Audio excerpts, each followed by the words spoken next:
All right. Hello, everyone, and welcome once again to another Nonprofit Enthusiast Live.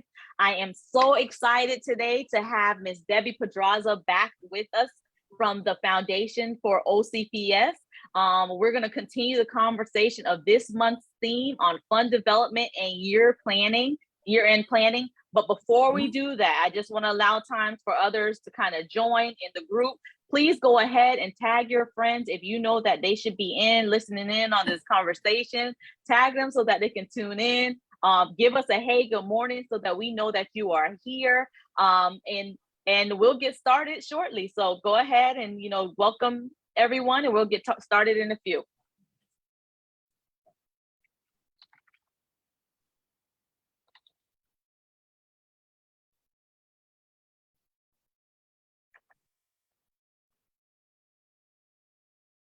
All right, so before we get started, I like to always take a moment and say a special thanks to our sponsors for making this possible every month, being able to have these conversations. So special thanks to this month's sponsor, Complex 7. Complex 7 is an online BMW parts and apparel store that provides products that combine quality performance with value pricing. So check out today's sponsor at complex7.com. All right. Hey, Danita, how are you? Good morning. It's so good seeing you, Danita, in Jacksonville. And I look forward to seeing you in Atlanta in a couple of days. So thank you. Thank you. So we are going to jump right in. Debi, thank you so much again for joining us. It's always a pleasure when we have you on. It's my pleasure too. Thank you for having me. Of course. So if you don't mind, and I know you've been on before, just telling us a little bit about yourself, Sure. Along with your work at the Foundation for Orange County Public Schools. Sure. Well, my current title is Executive Director of the Foundation for Orange County Public Schools. I've been in this role since July of 2016, but I've been doing educational fundraising and development since 1997. So it's been a long time. And wow. I've spent a good part of my career, was 8 years up in the New England area. And then 8 years on the Eastern Shore of Maryland. The up in Maryland, it was a school and community programs for children and adults with developmental disabilities. And up in New England, in Massachusetts, I was at a traditional boarding school. So really deep relationships have been a part of my career, and all of our work is really about relationships. It's not so much about money, it's about connecting people and organizations with missions they really care about and helping them figure out how to have an even deeper, more meaningful impact. So it is about connection, it's about relationship, and it's about providing surprise and delight. You want to do that at all times, and joy, creating joy on both sides of the equation. So I am homegrown here in Florida. I grew up in Florida, and I was a public school student all the way through.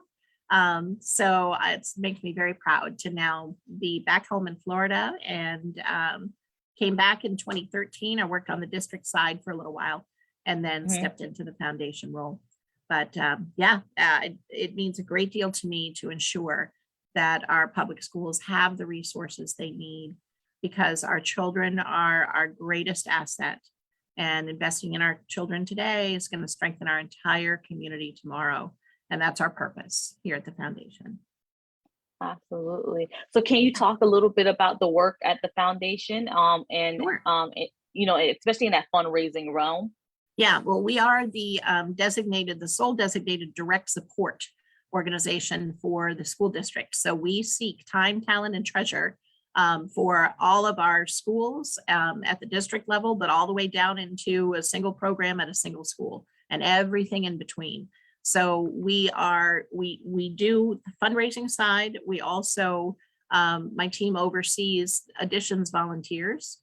Pre-pandemic, we usually have about 60,000 volunteers serving within our schools. Wow. We're on our way back to that level now that we're past the pandemic. And we also oversee our Partners in Education program, which connects, it allows local businesses to connect with their local schools. And we also have that at a district level. So the unique thing that we do as a nonprofit is we serve as the fiscal agent for funds for our schools and departments. So schools can do the fund part of fundraising, and we serve as their back office and helping them make sure they're following all the ethical and legal guidelines. We're doing all the recording for them, taking care of the tax receipts, and just taking care of the audit, all those pieces, but also providing tools so that they can do it well. We raise and manage about, it varies from year to year, but about $4 million a year. And we also manage about $5 million in endowed funding as well, investment. Wow. So, and we're growing and looking to grow because our school system is constantly growing. And, you know, again, the kids gotta make sure those kids are getting the right education, that they're getting a high quality, free and equitable education, so that they can reach their greatest potential. There are not too many missions I can think of that are more important for us as a society than making sure our kids are learning to the best of their abilities. Love it. Yeah. So let's talk a little bit about this month's theme. So last month, just so you know, our theme was community building, talking a lot of the emphasis on the 12 sectors for community change, you know, talking about how it's important to have school districts that involved in what you're doing, important to have the media, important to have different people represented from the 12 sectors. And this month we kicked off our conversation last week talking about the, you know, our topic of fund development and year planning. Last week was focused more on the event arena when it comes to fund development. We had Shamika from Catalyst Coaching that joined us. And today, you know, I just want to kind of talk to you from your perspective when it comes to fund development and year-end planning. It's October. Nonprofit organizations right now, you know, a lot of us, if we have not met our goals yet, we're trying to hurry up and get it done before December is like the goal for everything right now. So let's talk a little bit about that, the area of fund development, year-end planning, and Absolutely. Yeah. Well, first of all, let me say, regardless of when your fiscal year ends, this time frame coming up and into November and December is critical no matter when your fiscal year ends. Our fiscal year runs July 1 to June 30th.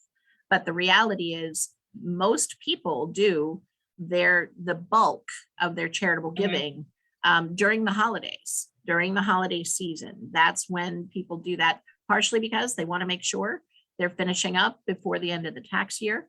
But it's the season, right? It's the season of gratitude and a season of giving. You know, I get frustrated sometimes when I see stores already have Christmas decorations up and we haven't even had Halloween. But that's your cue. When you start seeing that go up, that's the time to say, okay, now if we haven't got a plan in place, now's the time to plan what we're going to do for the end of the calendar year, regardless of whether it is the end of your fiscal year or not, because it's still going to be absolutely critical to meeting your goals, your fundraising goals this time frame. So there are two things that I want to talk about. The first one, I want to introduce, hopefully many people know this term, but if you don't, introduce it to you. It's an acronym. It's called LIBUNTs. LIBUNTs are by far the most important audience for you to focus on towards the end of your calendar year or your fiscal year. So you can do it at both times. LIBUNT stands for last year, but unfortunately not this. These are people who've given to you in the past and they have not yet renewed their giving. Most software packages, those CRMs out there, the donor databases, most of them have a good LIBUNT report. So you don't have to figure out how to identify that, it'll just do it for you. Just run your LIBUNT report. If you need to figure out LIBUNTs on your own when you don't have a robust software package to work with, it's a matter of looking for people and organizations who the last gift that they made to you was whatever the end of your last fiscal year was. It was before that date. They haven't made a gift in this fiscal year yet. That's what you're looking for. The reason you're looking for that, it is much less expensive and much more efficient to renew a gift from somebody who's given to you in the past. So you can do side bunts as well some year, but unfortunately not this. You can include that, but you want to focus on your live bunts. It's much more effective and cost effective to renew a gift from someone who's given before than to try to secure a brand new gift. It just takes more effort. Those people who've given to you in the past believe in your mission already, and you already have access to them.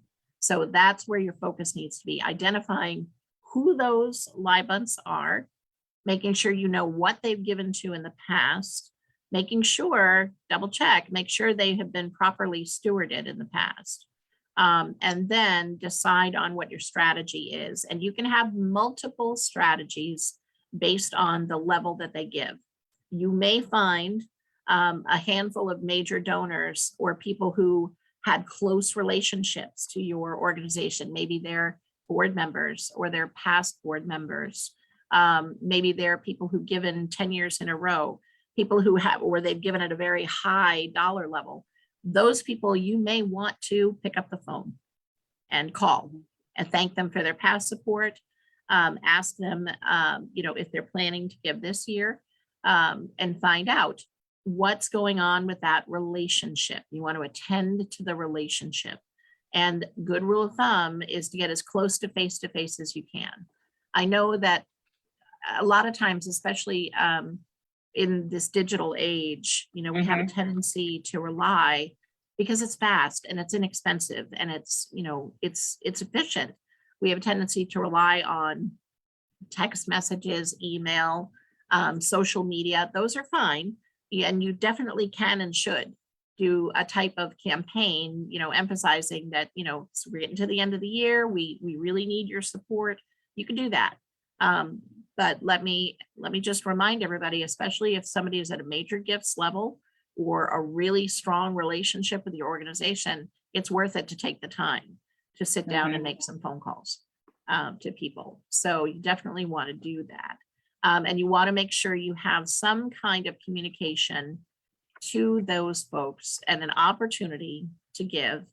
And you want to be careful with your language, because you don't want to assume that they've forgotten you or that they're not interested, anything like that. So I often use phrases like, if you have not yet had an opportunity to make your gift this year, the critical time, we're coming to the end of the tax year. So we wanted to make sure you knew the various pathways available to you, and then make sure you have plenty of them.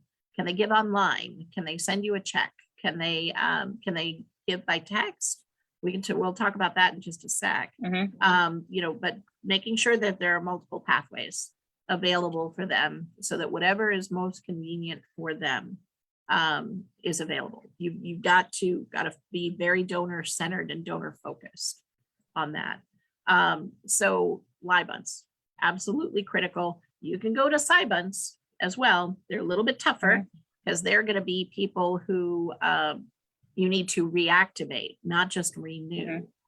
Renewing is done year after year after year. Reactivation is they've dropped off for at least one, maybe more of your fiscal years, and bringing them back in. But again, look for those relationship touch points. So it's a great time to sit down with your board members and make sure that they have done the giving that they intend to do for the year. If you're coming to the end of your fiscal year, it's a good time to be talking to your board members anyway, having those conversations one-on-one. Is this a meaningful experience for you? And have you made here's your history of giving? Is there something different you'd like to do this year? I see that you haven't yet had your opportunity to give for this fiscal year. We're coming to the end. What can we do to help? What information do you need? How can we help ensure that your relationship is meaningful and that you're giving at the level you want to give to our organizations? What you may find is some board members may take that opportunity to gracefully exit. That's okay, because if they, if it's not working for you and it's not working for them, then them saying thank you, but I've got other priorities right now, gives you an opportunity to fill a seat with somebody who does have the time and the energy now to benefit your organization and be benefited by the work that you do. Feel good about it. It's normal, but it's a nice time right around now. So you definitely want to think through. And it depends on the type of organization you are, right? With your theme. So I'll share a couple of themes that I've used in the past for year end. We have, when I was at the boarding school, we had 60% of our kids on financial aid. So we often would feature kids who were scholarship kids and talk about, the impact, how great it's been this first semester, or they're getting close to the end of their senior year, what the impact has been on them, sharing that, and how important it is for us to have a well-rounded group of students.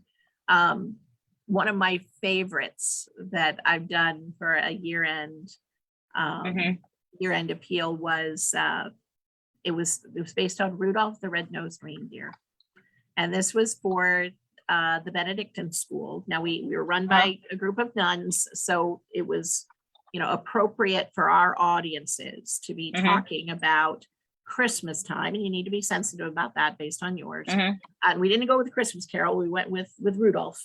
He's non-denominational, and so we had this letter that had Rudolph on the top, and the bottom it had a little tear off, but it was Sister Jeanette is the head of school, or was at the time, and it was written in her voice, personal appeal, that she heard the kids singing Rudolph the Red-Nosed Reindeer, and some were on key, some were off key, but all of them were doing the best they could. And it struck her that Rudolph is really a reindeer with special needs, and they're the kinds of kids that we serve, and he he brings light to the world through the special gifts that aren't recognized immediately.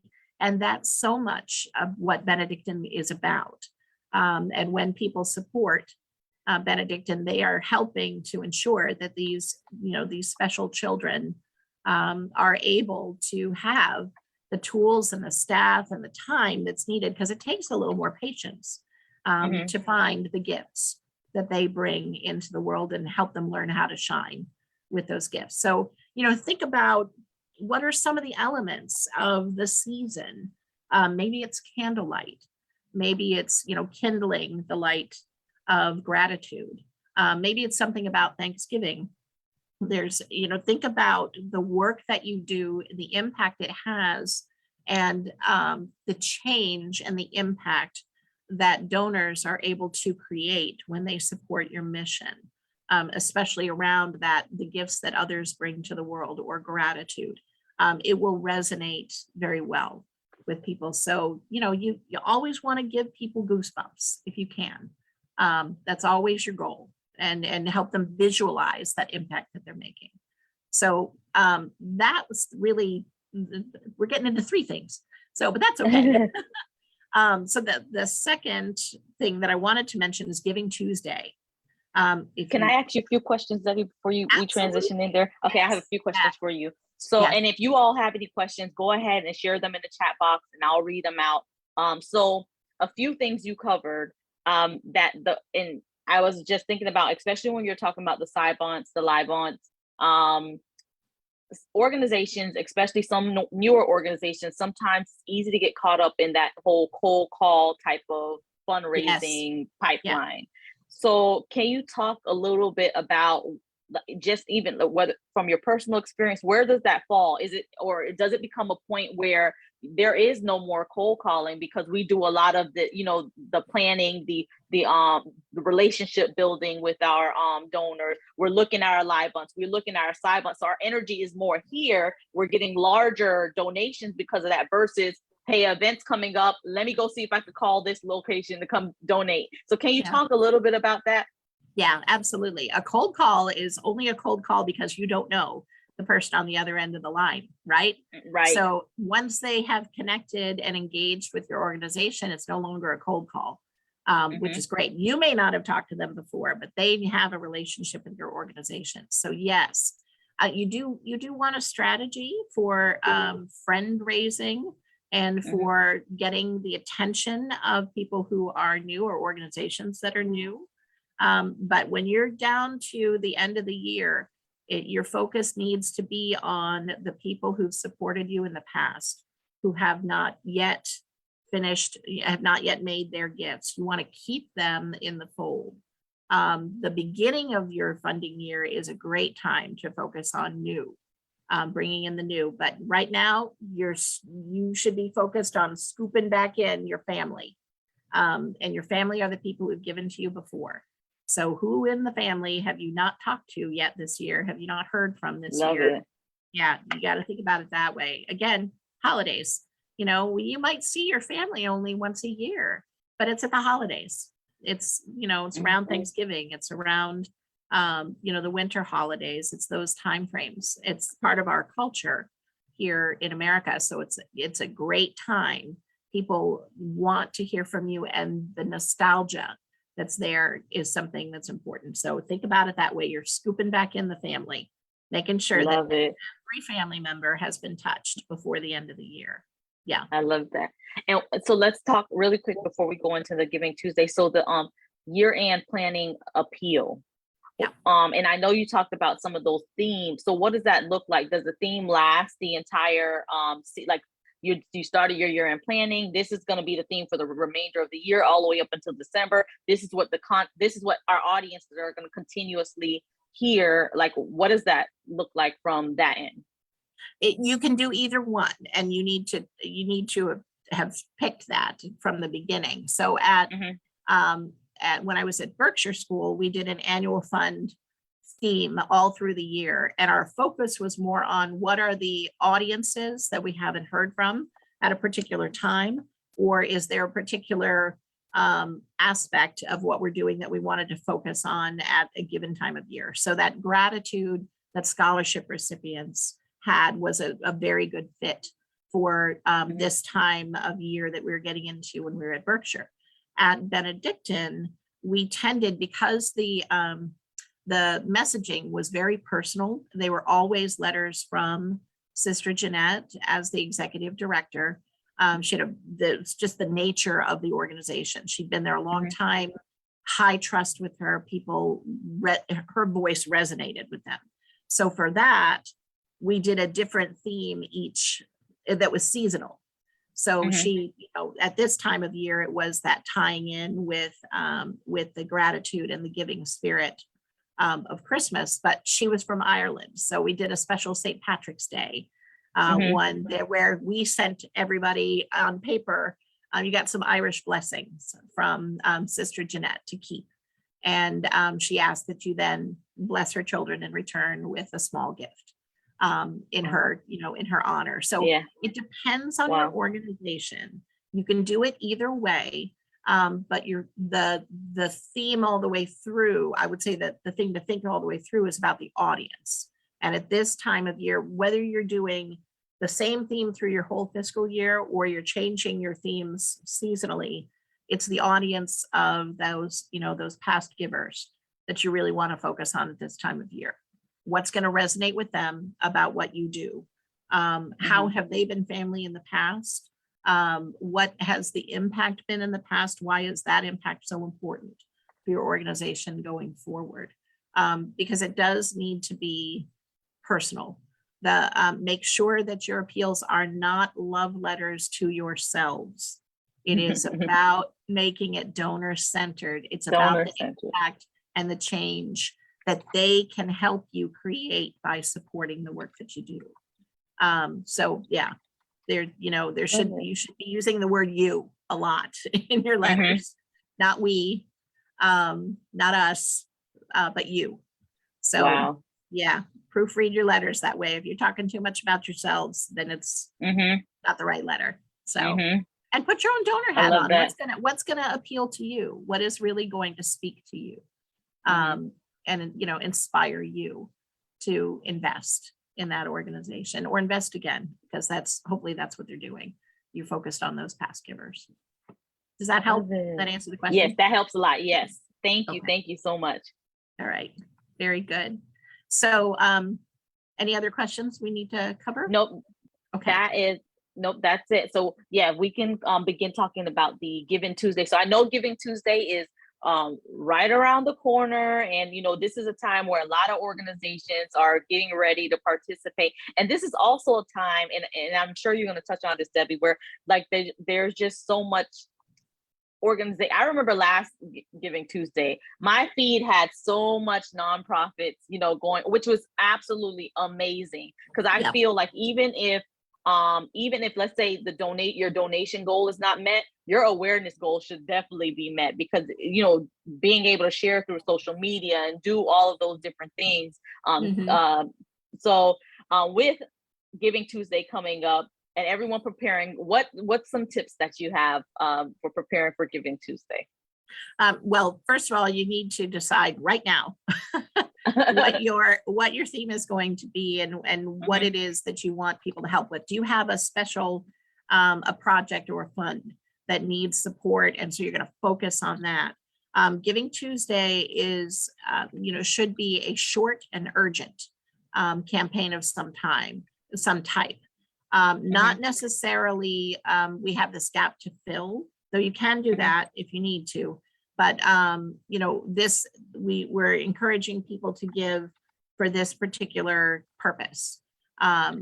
So the other thing I would say is you're gonna want to look at people who give around this time of year. They're going to be part of your live months anyway, because they won't have given yet in your fiscal year. So is there something that you want to target to them and give them that opportunity to do their giving through Giving Tuesday and get it done? You also want to preview your Giving Tuesday to your audiences. You want to let them know, because if people do, the whole idea of Giving Tuesday is that people have Black Friday to shop, and then when there's Cyber Monday for more deals, but then now on Giving Tuesday, make sure they're giving back. The problem, especially with your younger donors sometimes, is there's nothing left once we get past Black Friday and Cyber Monday. So if they know it's coming and they know you're going to do something, just a little bit of, don't forget, we're excited to focus on this for Giving Tuesday. Watch your email, watch your mailbox, although it's definitely a technology thing. So you're going to want to give them online giving opportunities. And if you don't already use something like Text to Give, which you can do, it used to be Mobile Cause, now it's Give Smart, but that's a tool to look into. It allows people to send a text message, send a keyword to a number. They get back a reply text with a link. You click on the link and it's an online giving form to fill out.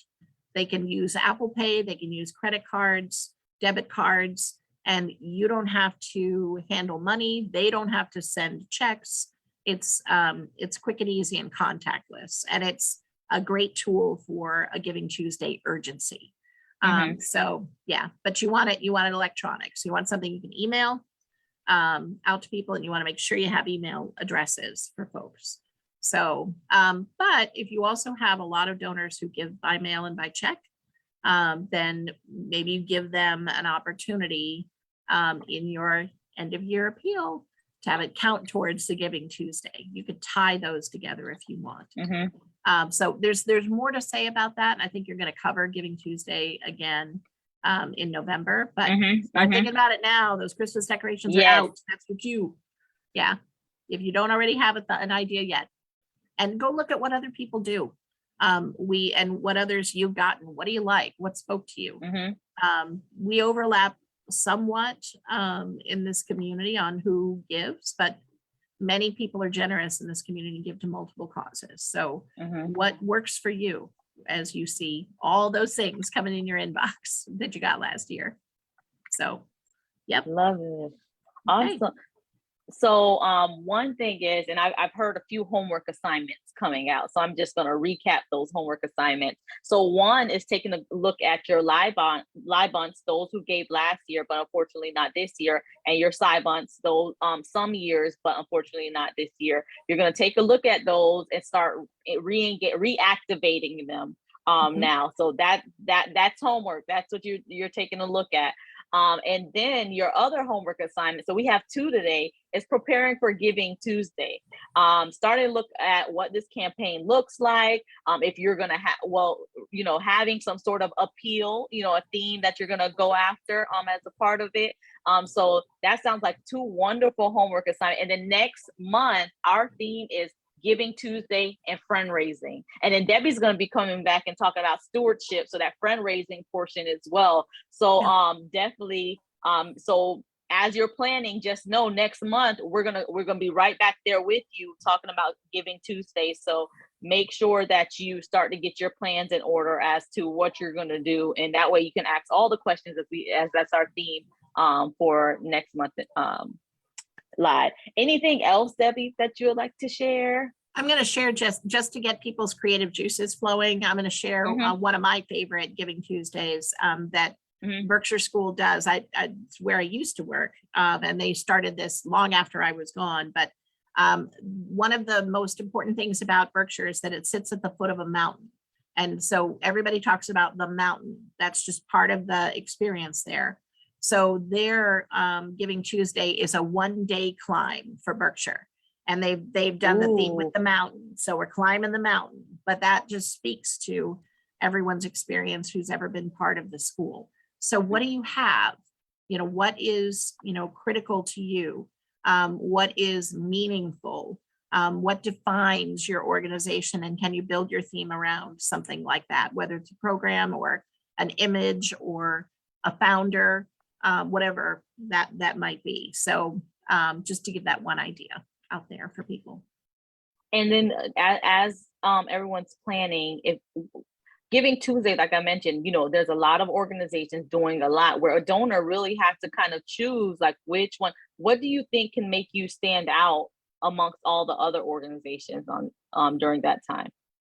Yeah, I think it's really important to focus on what's going to remind people of your mission and your purpose and why it matters that the work you do is happening and how they can be a part of that. So that idea of the mountain tied in with lots of things for Berkshire, it's a school. So the idea of climbing that mountain, getting all the way to the top of Mount Everett was an important experience for students, but it was a great theme for the growth that happens and the development of young, basically kids, and who then become young adults by the time they leave. So what is that change or impact that you are creating, and you're creating because your supporters make it possible? You got to speak to their hearts about that. So give that some thought. And if you don't know the answer to why it matters, then spend some time talking through that, because that can be a very hard, you might feel like it in your gut, but it might be hard to articulate. So spend some time with your staff and maybe even with some board members to help figure out what are things that would be important about our year-end theme for giving, as well as Giving Tuesday, and you can tie them together. Love it. Awesome. Well, thank you so much for joining us. Can't wait until November to stop jump into stewardship. So we're definitely looking forward to that conversation. And thank you all so much for tuning in. So we will see you next Thursday, everyone. All right. Bye. Bye.